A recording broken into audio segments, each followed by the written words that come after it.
Hi, this is Matt Donegan from Challenger Stories, and I'm here with Ed Caldecott, who's the founder of Trainhugger, which is a rail booking platform. Ed, tell me about Trainhugger. So great to meet you, Matt. Trainhugger has been around for about 5 years. And the first thing that we did before we built the booking platform and integrated with Trainline's back end and all the other partnerships that we'll talk about, the first thing we did was partner with the Royal Forestry Society. So the RFS is a membership-based organisation, about 4,500 members across the UK, charities, small woodland owners, large landowners. And we set up a grant with them to plant a UK tree with every rail booking. So the idea is that we were going to encourage people to travel sustainably, and we were going to give them a real physical reward for every journey that they did. So the grant, we've planted now almost 1 million trees across the UK. The grant's unique, so it's the only grant that replants after storm damage. So one of the questions that we get from businesses and people is, if we're planting all these trees, are we not going to run out of land? So we lose about 10 million trees a year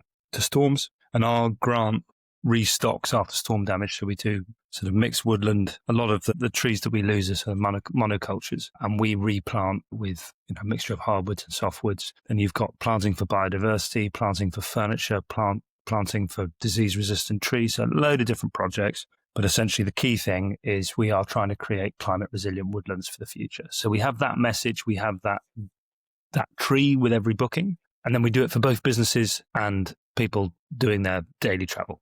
So we have two platforms, a business platform and a consumer platform. Okay, I've got so many questions around this, Ed. So, it's a fascinating concept. I've seen some businesses who are tying their activities into doing good things for the environment. 1 million trees? Did you say 1 million trees?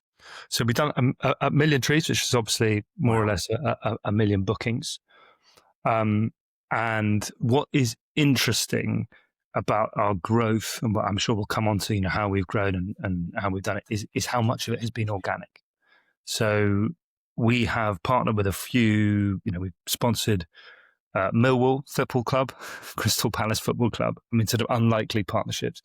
Massive Attack did the Greenest event, music event that we sponsored. But really, we've done very little from a consumer side. So a lot of it's just been organic growth. And then we have built a train ticketing business tool, which we'll come on to, but essentially that is grown by a sales team. So when you take those two things together, that's about 1 million transactions. That's incredible, Ed. In terms of the growth, 1 million trees. So last September, on our business platform, we sold about £15,000 worth of train tickets. This September, we sold about £400,000 of train tickets. Wow. So that gives you some sense of how fast it's growing.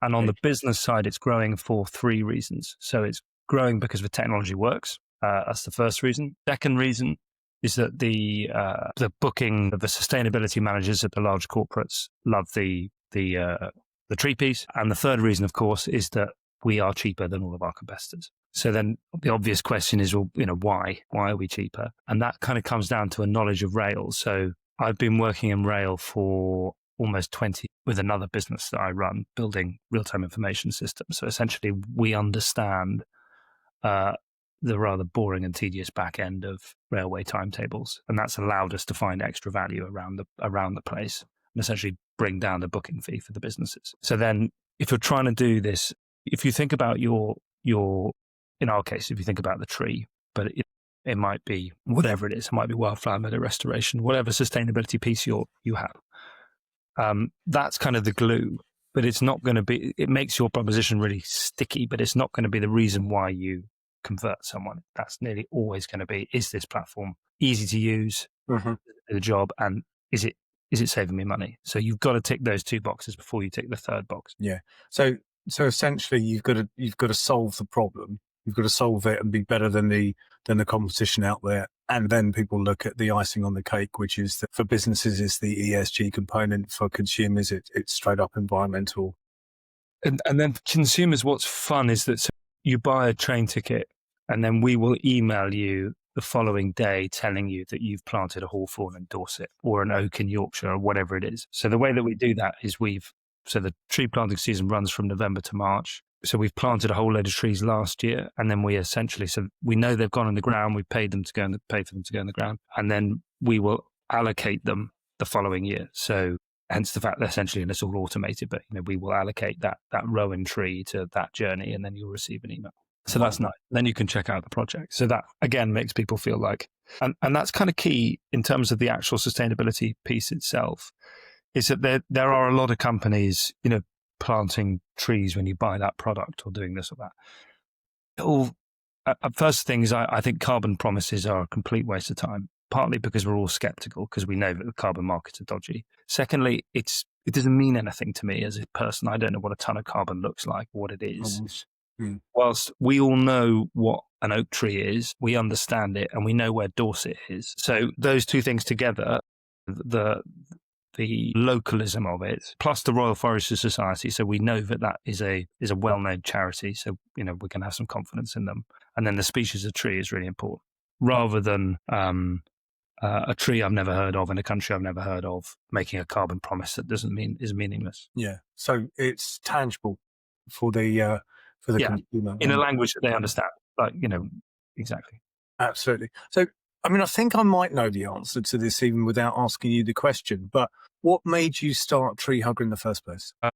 There are loads of different reasons why we started it, but the standard reason was that I had a beer with my mate Felix, and we wanted to set up a rewards platform for rail. So you buy train tickets, you get some sort of reward. Now, the challenge is actually, quite interestingly, Virgin have done this recently, and I don't think it's really had any cut through, because I don't think that the modern audience really cares about getting, 50 points to do this or that, or getting a voucher for something, whilst connecting it, making people feel good about train travel when train travel normally feels like a total pain in the arse. That was the first idea. It's like, how do we make people feel good about train travel?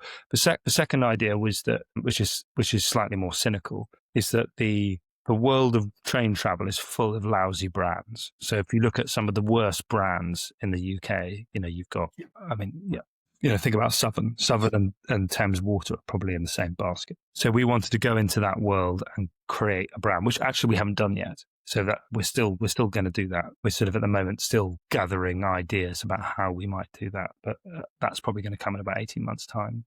And then the third reason was just to plant loads of trees. That was actually what really got us out of bed. That partnership with the RFS, we then thought, God, we can plant millions and millions of trees. If this growth, we've done 1 million trees in 5 years, I would hope that we will be doing 1 million trees a year in a couple of years. So obviously, sustainability, environmental issues, they're at the heart of what Trainhugger is about. Yeah, and I think that's sort of at the heart of I'm married to a wildlife vet. I live in the West Wales in the middle of nowhere. I spent my summer looking at adders. That's what I like doing. So it's a really easy, it's not like I'm doing something that I don't want to be doing. And that makes everything 10 times easier if you're doing it with the heart as well as the head. You found your why, you found your purpose, haven't you? Yeah, I think that it makes it so much easier to sell. I've sold podcasts, your books, bits of software. If you're selling something that you believe in, it's so much easier to get up and do it every day. Yeah, absolutely.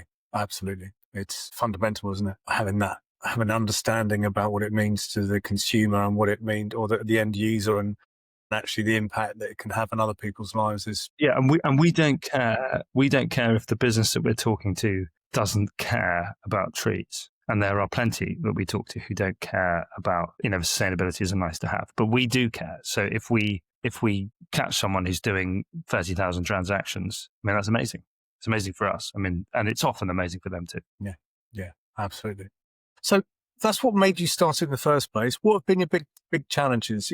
Tell me your 3 big challenges in setting up Trainhugger. So the first was finding the partners. So the way that Trainhugger now works is that we use the Trainlines API. So essentially what that allows us to do is to deliver functionality that everyone expects, like split tickets. But the challenge is that they weren't our first partner, because you can't immediately go into the market as a startup and get the best partner. Of course, that's what you want to do, but it's nearly always not possible. And we didn't want to be, we are a tech business in some ways, but in terms of our fundamental products, the core of our products are delivered by businesses who are much bigger than we are. And it took us a lot of time and a lot of proving ourselves to get to the point where Trainline would talk to us. So that was the first challenge, was, right, it goes back to those sort of 3 points about how building a product that everyone wants. Well, the first one is it's got to work really well. So we were using partners who were not perfect to begin with because we just had to get to market. I think the lead that we always had is that I've been in rail for so long that I know the sort of the nooks and crannies. So that was an advantage. But again, like if you're going to get some of our customers like JD Sports or WPP or Tandem Bank, large customers, we need large customers to be planting lots of trees and we need large customers to make the business work. But catching large customers as a startup requires you to catch smaller customers who aren't really worth anything to you, but to treat them like they really matter. So doing that from the get-go is, again, a huge challenge because you're not really making any money, but you're just hoping that you're going to get these small customers and get these bigger customers. Mm-hmm. So, I mean, that goes to the I'm sure everyone you talk to says the same thing, but just staying alive when you're a startup, that is the key challenge, and finding a way to stay alive for long enough for you to discover the actual trick of the business model. Because you can write whatever you want in your business model at the beginning, but it's not until you hit reality that you actually work out where the margins are, where you're going to thrive and where you're going to fail on that. Yeah. You just have to survive. That's a really interesting point. I was talking to the CEO of a bank recently. This chap, he used to be head of SME for one of the main retail banks in the UK. And he said he's reviewed hundreds, if not thousands of business plans, and he's never seen one yet that accurately reflected what the business was going to be like in reality in 12 to 36 months. It just didn't happen. Yeah, never happens. And it was never about the whether the business plan was going to work, because inevitably it didn't. It was the thinking, it was the strategy, it was an understanding what the marketplace was. They were bigger indicators than a forecast 36 months down the line. And also I think the absolute number one, if you want to start up your own thing, the number one attribute that you need to have is the versatility to change quickly when things are going wrong. Yes. Because you will go down the wrong path. You just need to make sure that you turn back quick enough, because you've only got finite resource, which is your time and any money you've raised. So you've got to make mistakes, but you've got to make mistakes quickly and make sure that they don't go too deep. Yeah. So yeah, we did make lots of mistakes. It's taken us 5 years, but we've somehow survived, and now it's growing in a sort of really exciting way. Yeah, and you're a serial entrepreneur, aren't you, Ed? So it kind of helps that you've been through this journey before in some way. Yeah. I mean, I've made lots of other mistakes, and I've made and you obviously get better at it. But the bit that I really like is that sort of idea on the back of a napkin, and then trying to convert that with almost nothing to a business which is generating income and doing what you set out, or doing something. Probably, as we just said, it's not what you set out to do, but it's doing something. And then as it gets more detailed and requires more thorough ways of working, I become less and less useful because of my, natural chaos. So then I get sort of hustled towards the door by the grown-ups. But I really enjoy that early. Yeah. Well, it's often been said that there's kind of 3 types of people who start a business. There's the entrepreneur who sees the opportunity, sees the problem and solution, puts that together, but not necessarily a great manager and not necessarily a great technician. And then there's the technician who's brilliant at delivering the product or service, but doesn't perhaps see the bigger picture and what the problem and solution is and what the commercial opportunity is. And then there's the manager who can bring it all together, but hasn't got the technical ability, probably hasn't got the vision. Where do you sit? Are you the entrepreneur? I'm definitely number one. And then I think the second skill is finding people who are brilliant at either, as you say, either technically or operationally, and getting them in there and being very self-aware that you're not speaking for anyone else, but certainly for myself, I'm rubbish at those things. So I got to get out of the road as soon as I've done the map. I need to let them do their job, because terrible at that. But also, I don't really enjoy it. I enjoy the trying to have the idea and trying to find the problem. Yeah. Well, you're at a very interesting crossroads now, because Trainhugger 6 years, 5, 6 years you've been developing business. Obviously you went through COVID in that period as well, which would have had a profound impact. You're coming to a crossroads currently where the business is starting to scale and your customer sets are developing. You mentioned earlier on about the number of corporate sales that you're generating. There's been a bit of a sea change in terms of how corporates look at rail travel, etc. Tell me about that. Tell me about that sea change. So the first thing to say is that if you read or listen to someone talking about this, they'll talk about a swathe of new problems. I put those all to one side. Like, it is wildly exciting when you get to the point where it's suddenly scaling and scaling fast. Like, it's so exciting. So you spend your whole time talking about how exciting it is, which is obviously not very efficient use of time.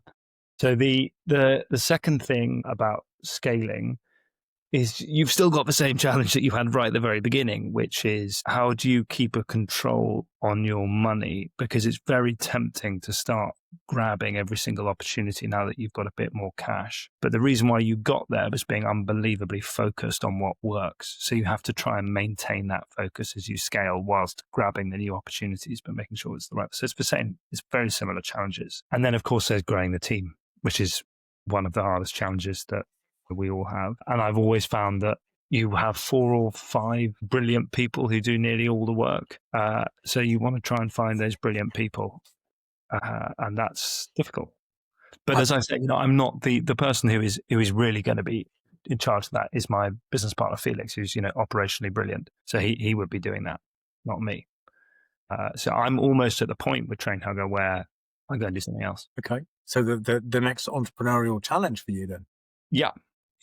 So I'm working on another idea, which I can't talk about yet, but I would love to come back and talk to you about it soon. Absolutely. And I'll welcome you back, definitely. So let's talk about the sea change in the industry, because this is something that you and I have spoken about before. You're seeing a lot of more corporates moving staff by rail, while that perhaps wouldn't have been the case before. So I think there are a number of different drivers for this. So the first is there are legislative changes. So, France has banned intercountry air travel to Spain. So then you've got the second thing is obviously the businesses own ESG targets if they're large corporates. And then the third thing, which is probably far more exciting, is that high-speed European train travel and night trains, there are more of them and there's a lot of innovation happening. So from a business perspective, that's a sort of push factor to sort of get on. From a travel management company perspective, the industry is quite static. So when it comes to rail, so they have traditionally made their money from hotels and aeroplanes. And there's not much money for the travel management companies in rail. They don't really study it very hard because essentially the way that they make their money is in a booking fee. And if you're managing complicated plane journeys and hotel stays in a foreign country, there's a value there to the TMC, but there's not much value in a rail booking. So they have to kind of lower their booking fees, and they can't really make what they want to make there. So we see this as a really big opportunity, partly because we feel like we understand rail in a way that they don't, and we have a sort of laser focus on the value in rail. And then we think that the way that we manage the platform and the focus, essentially the account management, it's another thing that everyone always talks about, but the customer service for our platform for our businesses is second to none. There's always someone at the end of the phone. There's always someone to email. Doesn't sound like that's a particularly complicated thing to do, but it's not really done for rail for the other TMCs. That's another sort of USP that we have. It's really, really good customer service. Excellent. So just to kind of recap on Trainhugger, you've got a business that is at the center of a cultural change. That cultural change is driven partly by legislation, partly by consumer habit, partly by broadening of services by your partners. You have a best in product platform. You are highly competitive pricing wise. You're highly competitive service wise, and you have an environmental impact, a positive environmental impact. It sounds great. Where's the downside? I don't think there is a downside. I think that there are loads more upsides that we haven't spoken about. Let's imagine that you're a large corporate. So you're doing sort of 20,000 bookings with us. So we're planting 20,000 trees a year, and you're based, near Leeds. So what we would do is we would try and find you a project near where you're based. So a 20 hectare project. So we might try and plant 200,000 trees the next 10 years. You could then go and volunteer at that site. So your employees could go and plant trees at that site. You would literally watch the forest grow. You could go and visit it. So suddenly you have something really tangible and real that you have done for free. It's not cost you anything to do this. So that sort of real world experience of like putting on your wellies and going out and planting a tree. I don't know if you ever planted a tree, but it's quite tiring. Yeah, if you're doing it all day, it's exhausting, very satisfying. And then you can go back and you see that they've grown. I mean, there's literally, and then of course, like Trainhugger gets all the halo effect of that amazing experience. Yeah. The other thing that, in terms of the brand building, that we will invest and grow, but we're kind of conscious for our customers. This is now talking about it's a totally different platform and app, but the customer facing platform, that our customers there kind of like the scrappy feel of it. And we worry if it gets too polished that we might lose that organic growth. It's a real balancing act. I mean, I'm not really articulating myself clearly, but I think building that brand is going to be a really interesting challenge, and how we do it, how we maintain that scrappy feel. So a good example of a company who did it brilliantly and then terribly is Brewdog. So, they had this amazing sort of sense of like, scrappy beer company against all of the established brands. But then quite suddenly it flips and they became a really toxic brand. So how do you scale a brand but maintain the authenticity of it is a challenge. Yeah, if I can just challenge you on that a little bit.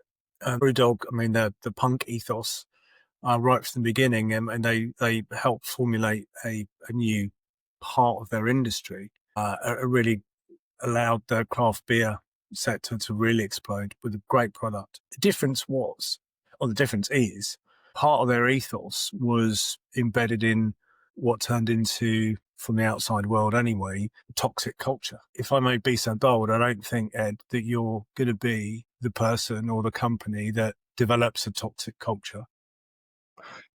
Yeah, you're absolutely right. That's what did it. Yeah. It was exactly. So maybe that isn't the challenge, but it's certainly, your previous question about how do we scale? Well, part of the scaling is going to be building a brand, and I've never built a brand before. I've always sort of solved problems. So that'll be a very interesting challenge. Yeah, there's a great definition for what is a brand, and I've heard many different definitions of it. But the one that resonates with me, it's brand is a promise of quality, and it sounds to me like the quality that you have are a number of different qualities: the environmental issue, the pricing issue, the service issue, all bound together in one kind of personality. That's really nice. Yeah, that's a lovely way of thinking about it. Yeah, and look, for me anyway, I love speaking to businesses who've got principles, and you've definitely got fantastic principles. I mean, the business was founded on those principles. As long as you look after the culture, as long as you imbue the business with the right values that drive that vision, mission, and culture forward, then from what I see, Ed, you're on a path to real success. You've got all the commercial boxes are being ticked. You look at a growing marketplace. You're growing the company geographically as well as domestically. You're broadening your services with B2B and B2C. You've got the right partners on board. You've got the right values. I mean, it ticks so many boxes. And that's an interesting challenge as well. We've just added European travel, so you'll be able to see the whole of Europe.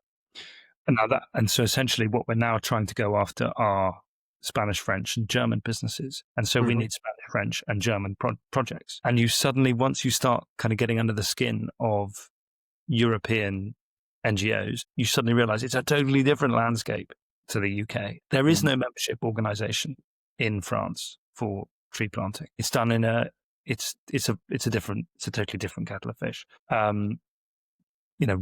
Essentially you have to start, you can't just take the model and plant it if I'm traveling in Marseille, I don't want to be planting a tree in Scotland. So I want to be planting a tree in Lyon, whatever. And so we need to go through all of that, the whole process all over again. So actually that's great fun. That means, traveling around Europe, going to weird and wonderful places. Yeah. I work with a number of different businesses, and some of them have got similar kind of challenges. They've got a fantastic product. They've got international potential. And really for them, I mean, I speak to them on a regular basis. Really for them, difficulty is how they manage the scaling, as opposed to, is this the right commercial model?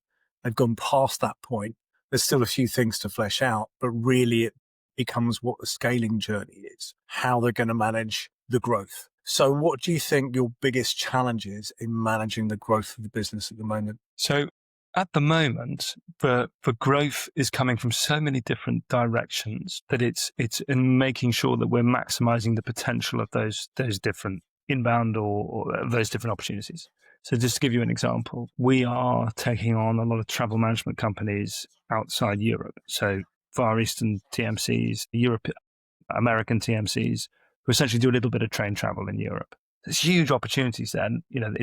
If you're a TMC based in Ohio and you do about £100,000 of train travel in Europe for your American businesses, it's just a pain in the ass. So, and there's lots of those, and we just need to pick them up and manage them. But we have, limited resources. It's trying to focus on, the right opportunity. I think that's always the challenge. And then as we get larger, as you say, it'll be about making sure that we scale efficiently and, as you said, according to the principles of the brand. All of this to come. Yeah. There's a real choice to make. Once you decide to do something in your business, you have to decide, you've made a decision to not do something else. You have fast growing businesses have many different ways that they can scale. And sometimes they're sort of blinded by all the different opportunity that's out there. It's what shiny toys in front of us at the moment. What distracts us? How do you keep your focus? So it's a great question. So I would say that I'm a complete magpie and I'm distracted by all the shiny things. So the basic answer is I'm not. I don't. So then I need, I need managing director and the COO and to keep their focus. And I think that's, just they are very focused people. So our MD is very focused on where is the money coming from. Might be a wonderful idea, but if it's not going to generate, revenue with the right kind of margin, we're not going to do it. Not now, anyway. There are loads of interesting partnerships that I'm desperate to build on because I think that there's a very interesting intersection at the moment between public transport, education and health. And there are lots of partnerships that I'm working on around those two things. So essentially, if children get out into the natural world, they feel better, they perform better at school. There's just so much evidence for this. And same for us all from a health perspective. And then how do you use public transport to make that possible? It's all very exciting, but my MD would immediately say, yeah, that's lovely, but where's the bottom line? Let's give me a cash output at the end of the month. Yeah. So all of these ideas, these big ideas, take a long time to piece together in a financially concise way. Yeah. Okay. So one last question for you, and it's this: if you had to time again from the beginning of Trainhugger, what would you do differently?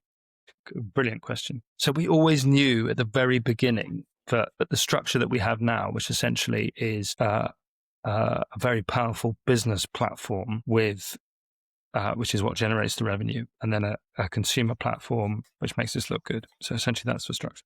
We always knew that, but we put far too much time and energy and effort into the consumer platform at the beginning. And we knew that all of the real challenges and the real benefit lay with the business platform. So it sounds like a very boring answer, but if I had my time again, which would have saved us lots of money and time, we would have focused purely on the business platform to begin with, and then done the consumer platform second.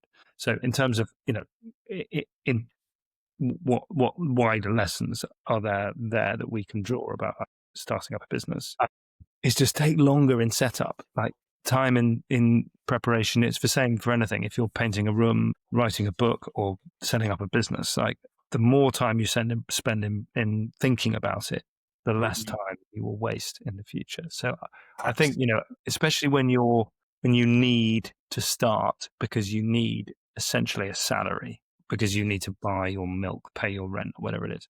Yeah.